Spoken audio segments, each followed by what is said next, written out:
Hello friends, in this video I'm going to show you how to add Google Sitekit to your WordPress website. So log in your WordPress website, then go cursor to plugins, then click on add new.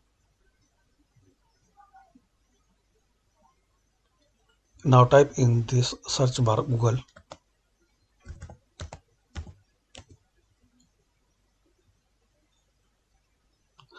You will see first option Sitekit by Google. Click on install, then click on activate.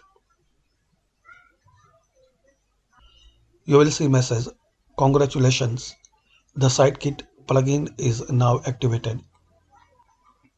So like this guys, you can add Google Sitekit to your WordPress website. Thanks for watching this video.